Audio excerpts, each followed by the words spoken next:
Today we are going to be reading from Uncle Arthur's Bedtime Stories, Volume 1, page 95, Why Victor Slept So Well. In the hope of getting work, Victor had gone to a big cattle show, where farmers from miles around came to display their animals, inspect their neighbors' horses and cows, and quietly keep their eyes open for suitable men and boys to help them. By and by, one of the farmers came over to the group of lads among whom Victor was standing, and looked them all over very carefully. "Want work?" he inquired. "Yes," they chorused. Then his eye caught sight of Victor, and somehow he was drawn to his open, honest, sun-tanned face. "How about you, son? Do you know anything about farm work?" "I can sleep on windy nights," said Victor. "What do you mean?" asked the farmer, much puzzled with the boy's reply.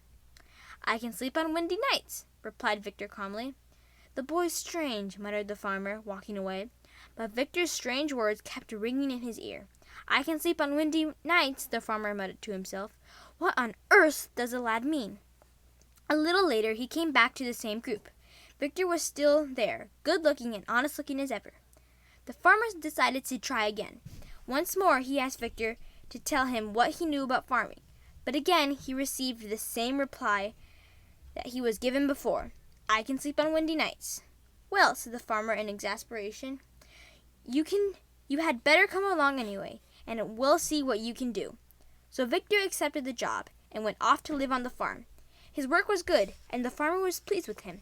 But one night something happened. It was late, and everybody had gone to bed and to sleep. Presently, a heavy gust of wind in the trees awakened the farmer, and in an instant he was on his feet.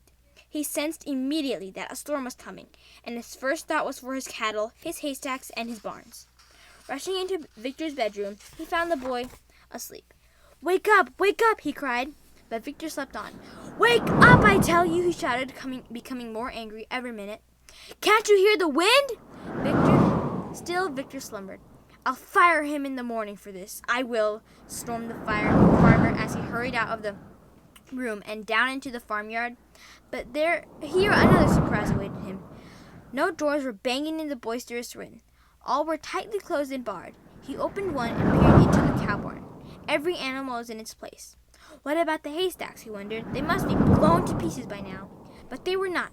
In fact, so carefully had someone covered them that not a wisp of hay had been lost. Through the darkness and blinding rain, the farmer stamped around his property, expecting every minute to find something wrong, but always finding something right. At last, dripping wet, he returned to the house. Going upstairs to Victor's room, he looked in. The boy was still sound asleep. As the wind continued to howl around the house, the farmer recalled the mysterious words, "I can sleep on windy nights." Suddenly, he understood. The boy had done his work so faithfully that there was nothing for him to worry about. He could sleep in a hurricane or an earthquake. Victor kept his job.